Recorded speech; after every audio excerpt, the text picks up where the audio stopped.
This is Bike Trails Podcast with Christina and Alan. We hope you enjoy listening.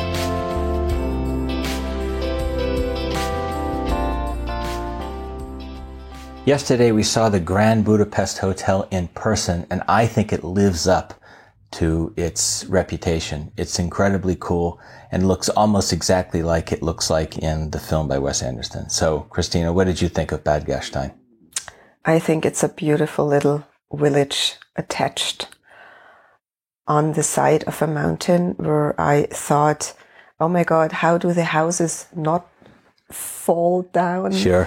And the waterfall in the middle of the city is really stunning. It gives this cool air, you know, the breeze you Natural feel air conditioning when standing in front of it, and it's very noisy but nice noise, and it was full of water compared to all of the other little waterfalls we saw, and it was very beautiful. So I would like to have a holiday home in Bad Gastein.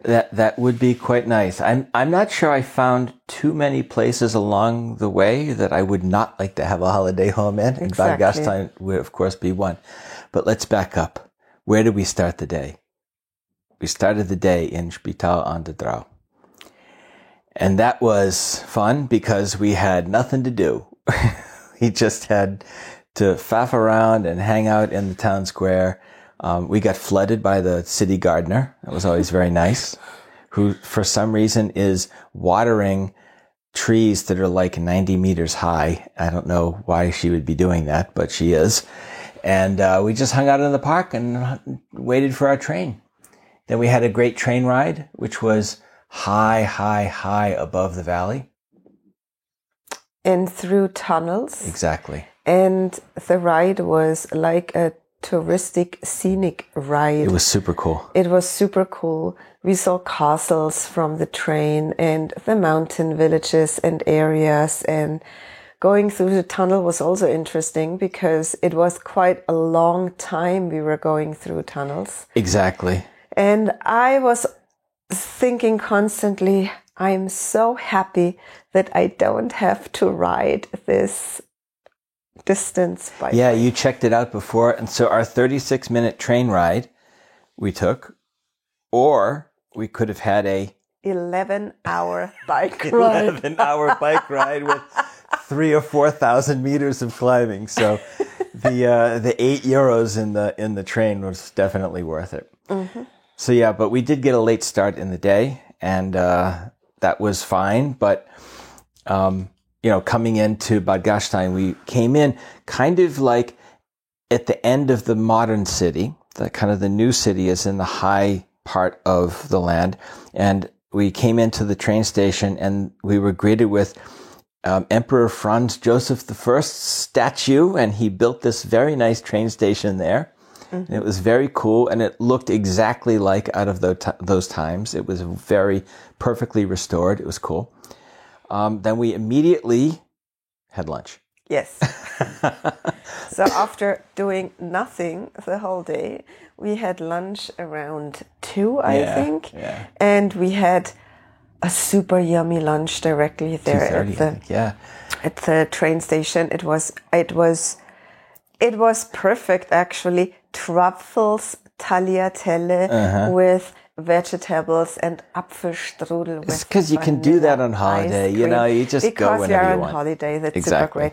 But then at 3:30, I was thinking, I gotta go. We gotta go. We still have a bike ride to do. And then I think around 3:30, we started our bike ride. Yeah. And then from the restaurant in the top of the town, you go down the hill, and on the map it just looks like a curvy road here or there, you know. And when I was trying to do the route on Komoot, it was hard to like get the right roads to snap into the route because of like one-way streets and other things like this. So finally I got it all done, and it was fabulous because it's this enormous curvy, straight downhill into the center of the town. And this is where the waterfall comes through. And there's lots of, buildings and condominiums and holiday homes and hotels and businesses just lining the streets everywhere. And the streets are very narrow, and they're set into this semicircular gorge, which is the town and the side of this mountain. And the waterfall streams down directly in the middle. Now, when we rode up to this waterfall, I didn't really think of or even notice like the further on part of it. We just saw this upper part of it and we were amazed, like, wow, look at that. That's very cool. But then once we turned the corner, we saw the second part of the waterfall, which was even more dramatic. It was just a torrent of raging water falling into this super big, calm pool. It was very cool. It was. Yeah. And then we went on through Bad Hofgastein and more Gastein. There was lots of them. There was lots of them, and I was like, when is it over? And eventually we reached through Schwarzau, I think. Yeah. Along Naturpark Hohe Tauern. Was that before? That was before. There, yes. That was a beautiful ride because we had to ride our bikes high up in the mountain area again. It was, I don't know how many percentages of elevation and I stopped more or less checking because like mostly it's 10, 10, 11, 10, 8, 10. It's never 3.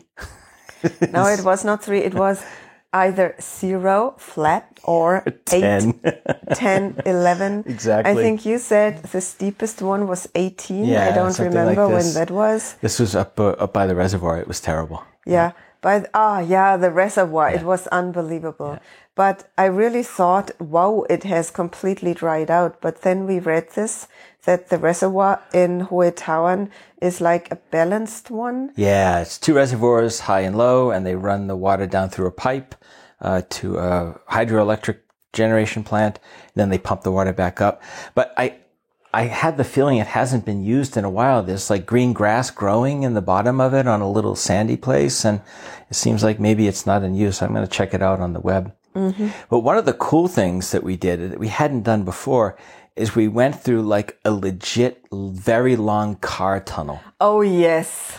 I think it was, the first one was 1.6 meters, kilometers, and the next one was maybe another 400 meters, maybe 2,000 meters of tunnel. And that was really cool. That was cool, but it was also a little bit creepy. Yeah. So I'm so happy that we took the visual advice from the person coming out of the tunnel who was wearing an FFP2 mask. Yeah.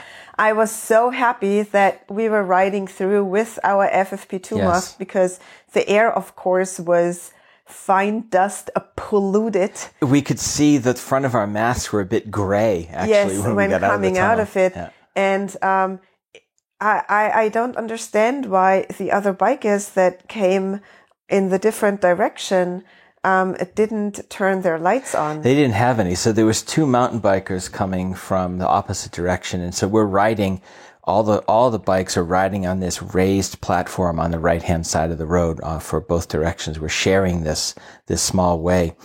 And of course, being mountain bikers, they have like the 820 millimeter handlebars. Like every mountain biker somehow is a downhill specialist and needs the maximum spread on their shoulders, which of course they don't because they only ride them on the street or dirt roads. And so here we are going through this tunnel. Now we both have lights, and I have a very bright light shining because it's very dark where we're particularly riding. Only the street is somewhat lit up. And I think if I didn't have that light, I don't think I would have saw those people. Mm-hmm. They had no lights, front or back. And these giant handlebars were coming through. And then I could see that they were like blinded by my light. So we're going 32 kilometers an hour because it's a downhill in this tunnel. I looked at my head unit. It said 32. So here we go. I'm leading out. I'm one-handing it through the tunnel, in like a 1.5 meter wide space, hovering over my light so I don't blind the people so they won't crash into me, and racing past them at 30 kilometers an hour. It was an exciting part of the day, but it was very cool. And then when we got out of there, they have this intensely high bridge that goes over this gorge, and the signs say, please get off of your bike. And now I totally understand why, because if you maybe fall or have an accident, you don't want to be falling down through that fence, because it wasn't super great, the fence. But we looked over the edge, and man, that was far down. Yeah, that was also cool to observe. And then we entered, after that bridge, the Nationalpark Hohe Tauern, and the bike roads again were beautifully restored, so very good quality. And it was quite hilly there, so I didn't expect it to be that hilly when checking out the route before we started, but it was quite exhausting. I think every day when Komoot tells me, oh, it's just 300 meters and it turns into 650, I don't know what I'm doing wrong, because I'm just snapping to the roadway and it's telling me the height meters, and somehow it's always like double. I don't know. But yeah, that was very cool. The descent from the high point of the hills in the park was really crazy, because I think on day 3 we descended from Seefeld down to Telfs just before Innsbruck, and we said that is really technical and it's really fast and it's probably not for beginners, and it's a highway. Basically, you're riding directly on the highway. Here it was different. It was total farm road, but it was steeper somehow. It was much steeper, but the distances were shorter. So you had a shorter distance into a turn, a shorter distance into a turn, and it went on and on and on and on. I'm thinking, okay, where is the end? And then all you had to do is look up a little bit, and then you could see the valley. Like, that's definitely where I'm going, and it's like not close. So it was quite a turn. I had envisioned this earlier in the day, and we stopped because I could smell my brake pads like burning in the back of my bike setup. So I replaced them on the road and put new ones in before we did this, and it made all the difference. It was like a brand new bike going down those hills. I had full control, because for a while there, when I was going down some steep hills, I felt like I couldn't really stop unless I was jamming those brakes, hard. That shouldn't happen. It should be not so much effort to stop with those brakes. So yeah, I'm really glad I did that. Great. I'm too, because otherwise you would have had an accident. Yeah, but I'm with a doctor, so it would be totally fine. Yeah, a doctor that has nothing with her. I have a first aid kit. A first aid kit? This is the least thing we know if you really break your neck or something. Well, then we went on through an Umleitung, since the road bike was restored, to St. Johann im Pongau. Yeah. And from there it was not far anymore. No, so it was pretty good. I don't know, 10 kilometers or something. All along the river. All along the river to Bischofshofen. And along the river is now Salzach. Yeah. And the Salzach River is like Drau and Rienz, a beautiful, clear, turquoise green water river. And I don't know why they're all so much more beautiful than at home. I'm not sure. When I think of the Donau in our city, it's often brownish. Yeah. It's nothing with foam on it or something. Yeah, nothing like the Blaue Donau in those songs. No. I don't know where that is, but definitely not in our town. But the city here, the rivers here are very, very beautiful. And this river will lead us today to Salzburg. Yes. So we're recording this the day after we rode, because we were super tired and we had pizza and Indian food in our room last night. Both because we were really tired and because there's only one restaurant open at night in this town on what is it, a Tuesday? So, yeah. Today we have a nice ride going to Salzburg. We're going to have 2 days there, have a day off from riding. I think we're going to do a video on this day, so this should be pretty fun. I'll post that as well. And, so that's it. I think so far, after 8 days, I think we're about halfway in our trip. injury-free. Bikes work great. Seeing super interesting places. I'm very happy that we did this. I'm super happy as well. Okay. Until tomorrow. See you tomorrow. Bye. Bye.